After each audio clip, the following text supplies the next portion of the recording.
जब यूरोप को डराने वाला युद्ध यूक्रेन में चल रहा है,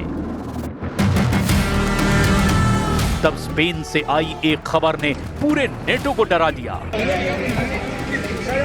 ये वीडियो देखकर लगता है जैसे एक बड़ा मिसाइल अटैक हुआ है। सब कुछ तहस नहस हो गया और एक ट्रेन को टारगेट किया गया है। लेकिन यह स्पेन की वो ट्रेन है जो पटरी से उतर गई। करीब 40 लोगों की मौत हुई है, 100 से ज्यादा जख्मी हुए हैं। हादसे के वक्त इस ट्रेन में करीब 400 लोग सवार थे। स्पेन के कोर्डोबा में जब यह हादसा हुआ, तब स्पेन के प्रधानमंत्री मीडिया से बात कर रहे थे और इसी दौरान उन्होंने यूरोप के साथ साथ डोनाल्ड ट्रंप के लिए बहुत बड़ी वार्निंग जारी कर दी है। Haría a Putin el hombre más feliz del mundo. Sería el hombre más feliz del mundo. ¿Por qué? Uno, porque de alguna manera legitima su invasión y su acción unilateral y cuestionamiento de la integridad territorial de Ucrania. Y dos, porque mucho me temo que si se produjera esa invasión Greenland पर America के कब्जे से Putin बहुत खुश होंगे, खूब ठहाका लगाएंगे और ये जेलेंस्की की बड़ी हार होगी। यही बात स्पेन के प्रधानमंत्री बताना चाहते हैं कि अगर ट्रंप ने ऑपरेशन ग्रीनलैंड चलाया तो इसका सबसे ज्यादा फायदा पुतिन को होगा, क्योंकि ट्रंप का ग्रीनलैंड पर कब्जा यूक्रेन पर पुतिन के कब्जे को एक तरह से लाइसेंस दे देगा, या यूं कहें कि पूरी मान्यता मिल जाएगी। तब पुतिन सवाल करेंगे कि अमेरिका या यूरोप किस मुंह से यूक्रेन पर रूस के कब्जे को गलत ठहरा रहे हैं।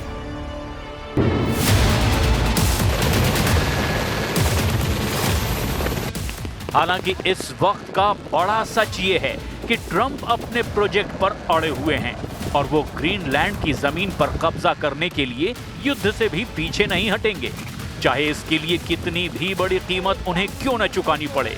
ऐसा इरादा ट्रंप ने जाहिर कर दिया है। लेकिन ट्रंप को टक्कर देने के लिए यूरोप के 3 देशों के लीडर अब खड़े हो गए हैं। पहला नाम है इमैनुअल मैक्रोन, दूसरा नाम है फ्रेडरिक मर्ज, जर्मनी के चांसलर, और तीसरा नाम है केर स्टारमर, ब्रिटेन के प्रधानमंत्री। तीनों ने ग्रीनलैंड पर ट्रंप की नीयत खराब होते देखकर अमेरिका के खिलाफ बहुत बड़ा मोर्चा खोल दिया है। Your alliances are not about pretending differences don't exist. They are about addressing them directly, respectfully, and with a focus on results. On Greenland, the right way to approach an issue of this seriousness is through calm discussion between allies. And let's be clear, the security of Greenland matters. And it will matter more as climate change reshapes the Arctic.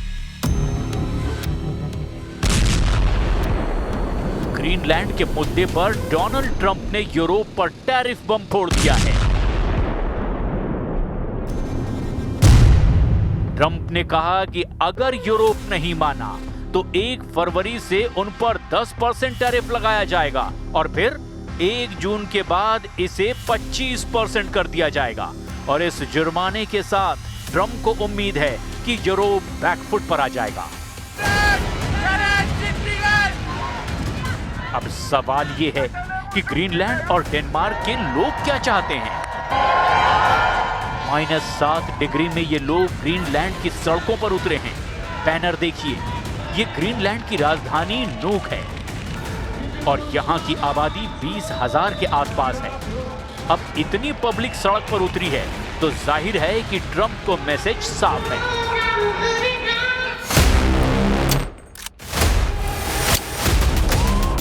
ये banner और poster देखिए, make America go away.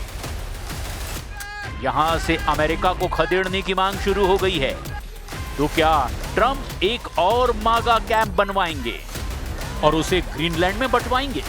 ये वो जगह है जहां Denmark की हुकूमत चलती है। ग्रीनलैंड सी का हिस्सा है और डेनमार्क नेटो का हिस्सा भी है। अब ऐसे पब्लिक सपोर्ट ने डेनमार्क के हौसले बुलंद कर दिए हैं। Thought about Trump just wanting to take over Greenland is absurd.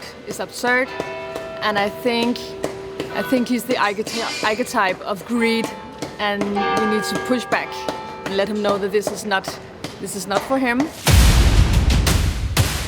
Iraq से लेकर लीबिया और सीरिया से लेकर ईरान तक लोकतंत्र का झंडा बुलंद करने वाला अमेरिका क्या ये तस्वीरें देख रहा है?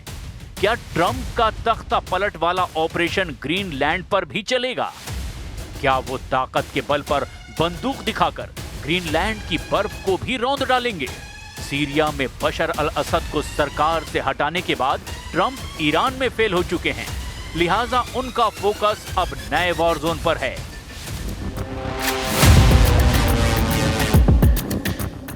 हालांकि ग्रीनलैंड का पब्लिक मूड देखकर डेनमार्क भी अटल है। डेनमार्क के पीएम का बयान आ चुका है कि ट्रंप का ऑपरेशन ग्रीनलैंड नेटो को तोड़ेगा और इसीलिए अब यूरोप की आर्मी आर पार के मूड में नजर आ रही है। ग्रीनलैंड में अमेरिका को छोड़कर नेटो देश युद्धाभ्यास कर रहे हैं, जिसका नाम है Arctic endurance.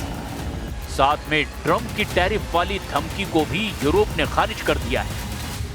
Begegnungen darüber zu sprechen. Ich werde versuchen, auch am Mittwoch Präsident Trump noch einmal zu treffen. Ich habe am Donnerstag mit ihm länger telefoniert. Wir wollen einfach versuchen, dieses Problem gemeinsam zu lösen.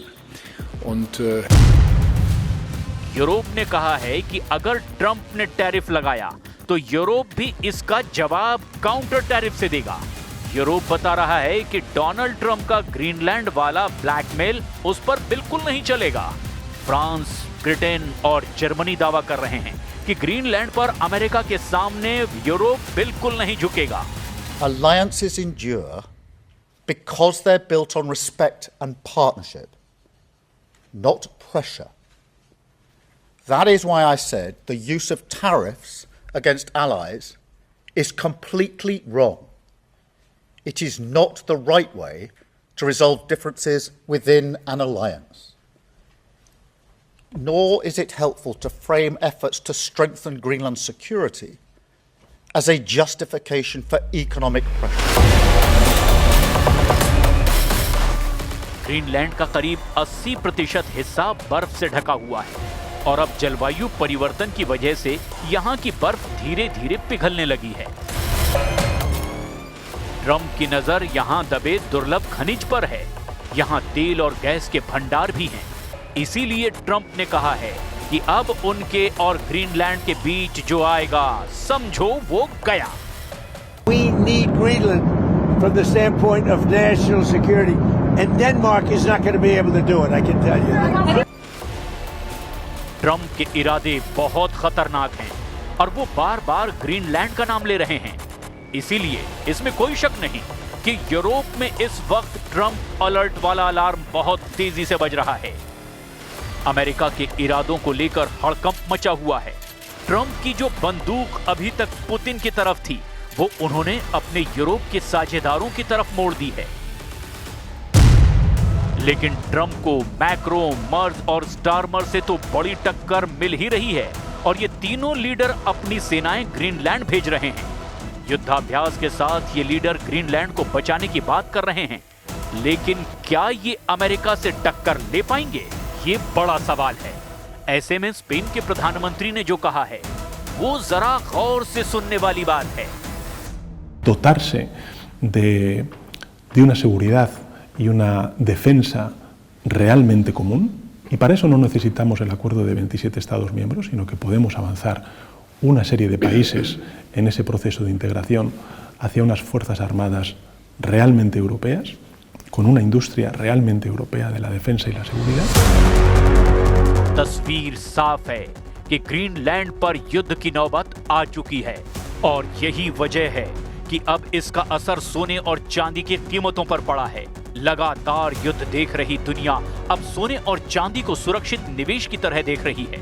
सोना और चांदी record स्तर पर पहुंच गए हैं। Trump की Greenland को कब्जे में लेने वाली धमकी को भी अब पूरी दुनिया बहुत गंभीरता से ले रही है और अब यूरोप से मिल रही बराबर की टक्कर ने भी बता दिया है कि हालात बहुत जल्द ठीक नहीं होने वाले हैं, क्योंकि ग्रीनलैंड पर अमेरिका का कब्जा हुआ तो यूरोप खामोश नहीं बैठेगा।